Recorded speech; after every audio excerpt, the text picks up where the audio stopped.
तर dear students, आपण physical chemistry paper number 11 मधनं फोटोकेमिस्ट्री हा चॅप्टर स्टार्ट केलेला होता. आपण फोटोकेमिस्ट्रीबद्दल व्हॉट इज फोटोकेमिस्ट्री पाहिलेला आहे, difference between photochemical reaction, thermal reaction पाहिलेला आहे, ॲब्सॉर्प्शन्स ऑफ लाईट रेडिएशन्स आणि लॉज ऑफ फोटोकेमिस्ट्री पाहिलेला आहे. त्यानंतर आज आपण सुरू करणार आहोत क्वांटम हिट. आता क्वांटम हिट म्हणजे काय? The result of photochemical process or reaction are expressed by means of a quantum heat or quantum efficiency. ठीक आहे, आपण क्वांटम हिट किंवा क्वांटम इफिशियन्सीच्या रूपात जे काही फोटोकेमिकल रिॲक्शनचा प्रोडक्ट आहे ते मेजर करत असतो. तर the quantum yield is defined as, quantum yield आपण डिफाइन करू शकतो. इथे तुम्हाला दिसेल स्क्रीनवरती. What is the quantum yield? The number of moles of light absorbing substance that reacts for each einstein of radiation absorbed. Or ही झाली एक व्याख्या. किंवा काय आपण कशा स्वरूपात व्याख्या करू शकतो? तर it is the number of moles of light absorbing substance that reacts for each quantum of radiation absorb. Okay, परत आपण रिपीट करूया क्वांटम हिटची व्याख्या. What is mean of quantum yield? Quantum yield is defined as the number of mole of light absorbing substance that reacts for each einstein of radiation absorbed. Or quantum field is also defined as it is the number of moles of light absorbing substance that reacts for each quantum of reaction absorbed. आणि quantum hit जे असते ती five ने denote केली जाते. इथं पहा five symbol दाखवलेला आहे आणि फाय इज इक्वल्स टू, आपण क्वांटम हिट अशाही स्वरूपात लिहू शकतो. Phi is equals to number of mole of reacting substance in the given time divided by number of Einstein absorbed in a same time. Okay, किंवा आपण असंही लिहू शकतो phi is equals to, इथं फक्त आता रेट ऑफ फोटोकेमिकल रिॲक्शन असेल, अंशाच्या स्थानी जे आहे तिथे काय असेल तर rate of photochemical reaction divided by number of Einstein absorbed in the same time. हे सेम असेल. किंवा आपण लिहू शकतो phi is equals to number of molecules reacting in a given time divided by number of quanta absorbed in a same time. मी परत repeat करतो. phi is equals to number of molecules reacting in a same given time divided by number of quanta absorbed in a same time. Okay, it is the expected that reaction should be, that means quantum heat should be a unity or having value 1. आता हे कशावरून acceptable आहे? तर आपण याआधी Starc Einstein law पाहिलेला आहे, त्यालाच आपण काय म्हणतो तर लॉ ऑफ फोटोकेमिकल इक्विलिब्रियम. आता हे आपल्याला माहित पाहिजे, लॉ ऑफ फोटोकेमिकल इक्विलिब्रियम आपल्याला माहित पाहिजे. मग लॉ ऑफ फोटोकेमिकल इक्विलिब्रियम किंवा स्टार्क आइन्स्टाइन लॉ काय सांगतो? स्टार्क आइन्स्टाइन लॉ काय सांगतो? यापूर्वी आपण तो रेट ऑफ फोटोकेमिकल किंवा आपण जे लॉज ऑफ फोटोकेमिस्ट्री शिकलेलो आहोत त्यामध्ये आपल्याला माहित झालेलं आहे काय स्टार्क आइन्स्टाइन लॉ किंवा लॉ ऑफ फोटोकेमिकल इक्विव्हॅलन्स. तर each molecule absorb a single proton or quanta of light in a primary process. बरोबर आहे, हा आपला स्टार्क आइन्स्टाइन लॉ म्हणजे लॉ ऑफ फोटोकेमिकल इक्विव्हॅलन्स आहे. ठीक आहे, मग या लॉचा जर विचार केला तर या लॉ नुसार जर इथं आपण व्हॅल्यू घातल्या तर number of moles of reacting substance in given time काय असतील? 1 असेल. ओके, आणि तो मग आता किती आइन्स्टाइन ॲब्सॉर्ब करणार आहे? 1. आणि 1 डिवाइडेड बाय 1 काय येईल? मग 1. दॅट मीन्स ॲक्सेप्टेबल काय आहे आपल्याला किंवा काय यायला हवे? फायची व्हॅल्यू नेहमी एक तर युनिटी असायला हवी, पण असं होत नाही. आता मग असं का होत नाही हे आपण पुढे शिकणार आहोत. तर पहिल्यांदा आपण क्वांटम हिट आपल्याला कोणकोणत्या गोष्टींची माहिती देतात हे आपण पाहणार आहोत. तर quantum hit gives a information about A mechanism of A reaction. Okay, mechanism जे काय असेल त्या रिॲक्शनचं, त्या मेकॅनिझम बद्दलची माहिती आपल्याला क्वांटम हिट वरून काढता येते. फोटोकेमिकल रिॲक्शनच्या दृष्टीने जर विचार केला तर photochemical reactions are very complex done. Okay, त्या कॉम्प्लेक्स डोन असतात. त्या कॉम्प्लेक्स असल्यामुळे त्यांचं मेकॅनिझम स्टडी करणं किंवा मेकॅनिझम आपल्याला काढता येत नाही. मात्र या क्वांटम हिटची व्हॅल्यू किती असेल यावरून आपल्याला एकंदरीत जे काही मेकॅनिझम आहे त्याचा एकंदरीत अंदाज जो आहे तो आपल्याला येत असतो. आता आपण जे काही क्वांटम यील्ड असेल ती काय सांगितलं आपण Einstein law, Stark Einstein law वरून it always having a value unity. बरोबर आहे. तिथे कशी असेल नेहमी एक असायला हवी, मात्र येत नाही. आता मग त्यासाठी काही कारण आहे, तर ते आपण नेक्स्ट पॉइंट मध्ये पाहणार आहोत. Reasons for high and low quantum yield. तर आता या रिझन्सचा विचार करत असताना पहिल्यांदा आइन्स्टाईनने जो काही फोटोकेमिकल लॉ सांगितला for equivalence, photochemical law for equivalence, त्यावरून त्याची व्हॅल्यू 1 येणं किंवा युनिटी येणं हे गरजेचं आहे. मात्र असं होत नाही. याचाच अभ्यास बॉर्नस्टाईन आणि अदर सायंटिस्ट जे आहेत त्यांनी केला आणि they give a two process, म्हणजे they suggest that in photochemical reaction there are two process, primary process and secondary process. आता मग प्रायमरी प्रोसेस आणि सेकंडरी प्रोसेस काय आहे ते आपण पाहणार आहोत. इन प्रायमरी प्रोसेस, आता इन प्रायमरी प्रोसेस काय आहे, absorption of radiation and formation of free atoms or molecules. Okay, primary process मध्ये काय होतं तर फक्त एखादा molecule quantum of energy absorb करतो आणि आता ज्यावेळेस एखादा मॉलिक्यूल एनर्जी ऍब्सॉर्ब करेल तर तो मॉलिक्यूल काय होईल, it should be get a excited state. Okay, आणि ज्यावेळेस मॉलिक्यूल एक्साइटेड स्टेटला जाईल त्यावेळेस they form either a free atom or free radical. आता ही जी आहे प्रायमरी प्रोसेस आहे. It is the first process in which light is actually absorbed by Einstein law and obey to given quantum yield is 1 or unity. Okay, that is 1 mole reacts for 1 quanta of absorbing radiation. म्हणजे एक quanta radiation जर absorb करत असेल एखादा molecule तर तो एकटा फक्त एक इंडिव्हिज्युअल मॉलिक्यूल एक्साइटेड स्टेटला जाईल किंवा त्याचं फॉर्मेशन फ्री रॅडिकल मध्ये किंवा फ्री एटम मध्ये होणार आहे. The absorbed energy may give rise to the form of excited molecule or the molecule which absorb a light may undergo dissociation to form either a free radical or free atom. Okay, ज्यावेळेस molecule energy absorb करेल तो काय होईल, ते energy त्या absorb केलेल्या एनर्जीमुळे molecule excite होईल. Okay, and by dissociation it either get formed in the form of free atom or free radical. It is a primary process. And in a secondary process, the process involves the excited molecule or atom or free radical. म्हणजे जो primary process मध्ये जो काय free radical किंवा free atom तयार झालेला आहे तो आता इथे सेकंडरी प्रोसेस मध्ये नेक्स्ट रिएक्शन मध्ये पार्ट घेणार आहे. Secondary process is also occurs in a dark. Okay, आता इथं लाइट रेडिएशन ऍब्सॉर्ब ऑलरेडी केलेले आहेत आणि मॉलिक्यूल एक्साइटेड स्टेटला आलेला आहे प्रायमरी प्रोसेस मध्ये. त्यामुळे सेकंडरी प्रोसेस ही डार्क मध्ये म्हणजे लाइट जिथं नसते ओके तिथं सुद्धा होऊ शकते. तिथं परत काही लाइटची गरज नाही कारण ऍब्सॉर्प्शन होऊन तो मॉलिक्यूल ऑलरेडी एक्साइटेड स्टेटला गेलेला आहे. Okay, due to this process different number of molecules may undergo reaction by absorbing one quanta only.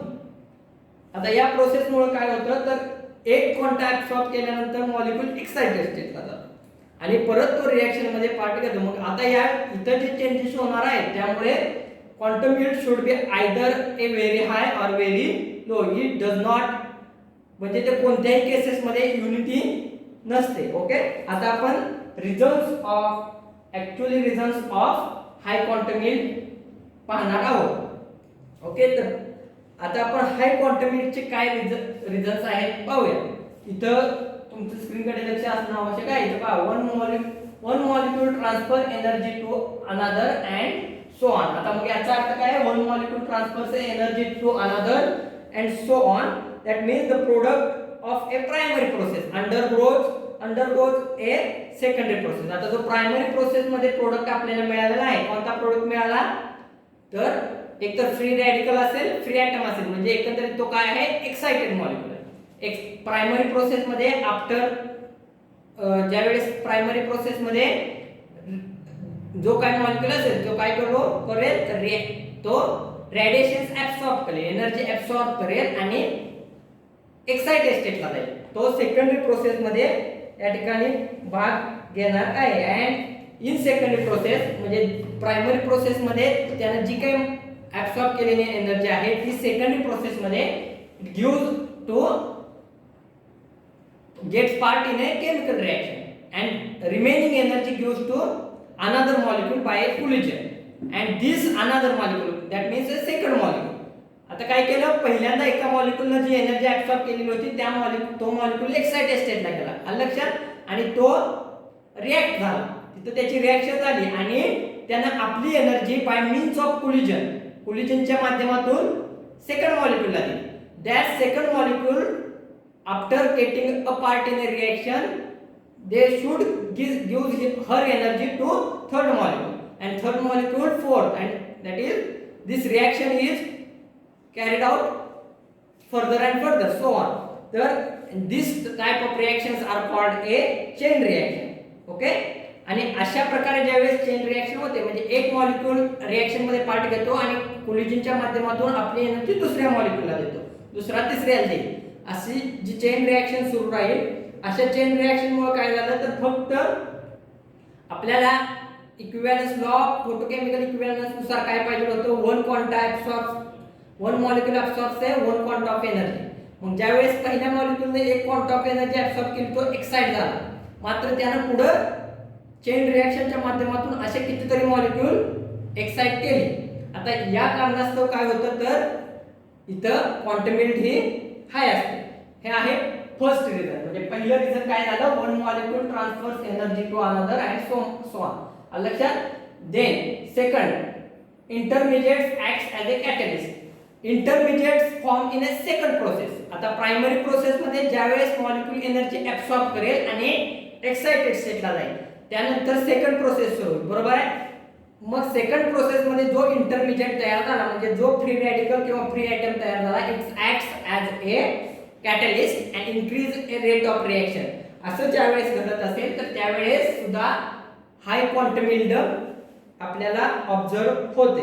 Then after third reason of high quantum yield is due to the exothermic reaction. When reaction is exothermic म्हणजे काय होते heat evolve होते बरोबर आहे. Exothermic reaction मध्ये heat evolve होते. When reaction may be exothermic and heat evolve may activate a another molecule due to high weight and due to this we give a high quantum weight. okay ज्यावेळेस exothermic reaction असेल तर त्यावेळेस जी काही heat evolve होणार आहे ती evolve होणारी heat energy दुसऱ्या मॉलिक्यूलना काय करेल एक्साइट करेल किंवा दुसऱ्या मॉलिक्यूलना मिळेल आणि ते एक्साइटेड स्टेटला जातील. मग आता इथं सुद्धा काय होईल वन क्वांटा ऑफ एनर्जी एखादा मॉलिक्यूल ऍब्सॉर्ब करेल आणि तो रिएक्शन मध्ये पार्ट केली त्याची रिएक्शन कंप्लीट होईल. एक्झोथर्मिक रिएक्शन असल्यामुळे इथं हीट इव्हॉल्व होईल आणि हीट इव्हॉल्व झाल्यानंतर दुसरे जे मॉलिक्यूल आहेत ते मॉलिक्यूल सुद्धा त्या हीट एनर्जीमुळे एक्साइटेड स्टेटला जाऊन रिएक्शन मध्ये पार्ट घेतील. असं ज्यावेळेस घडेल त्यावेळेस सुद्धा क्वांटम यील्ड हाय असेल. आता आपण चेन रिएक्शनचा जो वरती पहिला पॉइंट पाहिला one molecule transfers energy to another and so on हे जे आपण पाहिलेलं आहे त्यावरून त्याचे एक एक्झाम्पल आहे reaction between hydrogen and chloride. तर त्याआधी reaction between hydrogen and halogen involve A very high quantum yield which is line between 10⁴ to 10⁶. आणि आपण आता जे इथे एक्झाम्पल पाहणार आहोत ते रिएक्शन बिटवीन हायड्रोजन अँड क्लोराईडचं आहे. आता let us consider a reaction between hydrogen and chloride. The electronic spectrum of molecule of chloride is observed in a continuous region and therefore the primary process of the reaction is the dissociate a one molecule of chloride into chloride ion Cl. This is the one molecule of chloride Cl2. When absorbed a H nu of म्हणजे one quanta of energy it gives a two chloride ions or two chloride ions. Okay, and Cl2 plus H nu gives a 2Cl. आता येथे जे दोन Cl तयार झालेले आहे ते दोन Cl परत रिएक्शन नंबर 2 आणि 3 मध्ये Cl plus H2 gives HCl. आता इथं जो हायड्रोजन रिमेनिंग राहील तो हायड्रोजन परत Cl बरोबर रिएक्ट होईल आणि form a another molecule of HCl.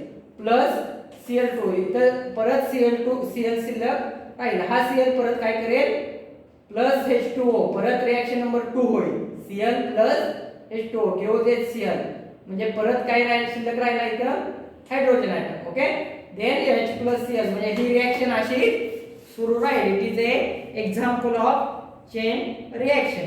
Okay, and the quantum yield of formation of HCl is lies between 10 raised to 4 to 10 raised to 6.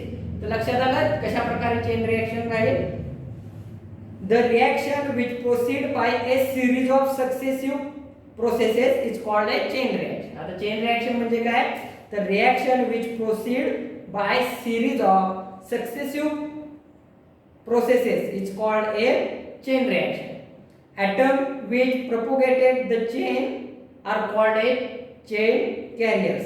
म्हणजे चेन रिएक्शन म्हणजे काय, तर सक्सेसिव्ह प्रोसेसेस मध्ये जी रिएक्शन कंटिन्युअसली घडत राहते त्याला काय म्हणतो आपण, चेन रिएक्शन म्हणतो. आता चेन रिएक्शन मध्ये जे काही कॉन्स्टिट्यूएंट किंवा मॉलिक्युल्स पार्ट घेणार आहेत, आता इथं काय आहे, क्लोरीन आहे आणि हायड्रोजन आहे, बरोबर. म्हणजे क्लोरीन आणि हायड्रोजनला आपण काय म्हणतो, तर चेन कॅरियर्स. तेच आपण म्हटलं atom which propagated in the chain reaction is called as chain carrier. म्हणजे अबो रिएक्शन मध्ये क्लोरीन आणि हायड्रोजन जे आहेत ते चेन कॅरियर आहेत. Here the chain will continue until all hydrogen or chlorides has been used up. सर्व hydrogen आणि chloride जोपर्यंत वापरले जात नाही तोपर्यंत ही चेन रिएक्शन जी आहे ती कंटिन्यू चालू राहते. But actually there are always some factors called a chain terminal steps which operate to the dark or break a chain reaction.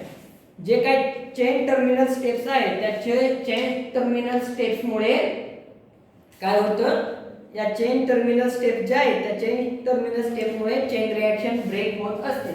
आता ह्या ज्या आहेत त्या चेन टर्मिनल स्टेप्स आहेत, ज्यावेळेस H प्लस H एकत्र येऊन H2 तयार होईल किंवा Cl आयन्स एकत्र येऊन Cl चा क्लोरीनचा मॉलिक्यूल तयार होईल, किंवा सर्व हायड्रोजन आणि Cl ज्या वेळेस संपतील त्यावेळेस HCl तयार, किंवा ॲटमॉस्फेरिक ऑक्सिजन बरोबर हायड्रोजनची रिएक्शन होऊन वॉटर मॉलिक्यूल मिळेल.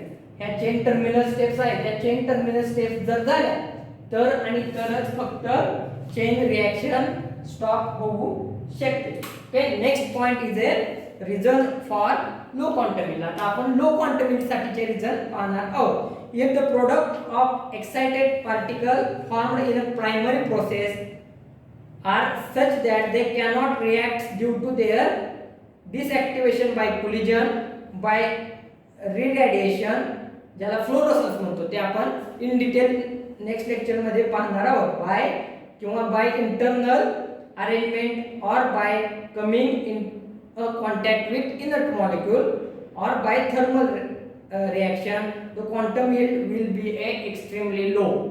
काय म्हणलेलं आहे, if the product of excited particle म्हणजे जो काही एनर्जी ऍब्सॉर्ब करून मॉलिक्यूल एक्साइटेड स्टेटला गेलेला आहे, म्हणजे जो सेकंड प्रोसेस मध्ये आहे, अशा मॉलिक्यूलनं जर आपली एनर्जी लूज केली, आता ती लूज करण्यासाठी काय काय रिझन्स असतील, तर डिॲक्टिव्हेशन बाय कुलिजन मुळे त्याने डिॲक्टिव्हेट झाला, किंवा रिमिट ए लाईट म्हणजे ऍब्सॉर्ब केलेली जी लाईट एनर्जी आहे ती रिमिट केली, ज्याला आपण फ्लोरोसन्स म्हणतो, ते आपण इन डिटेल पाहणार आहोत.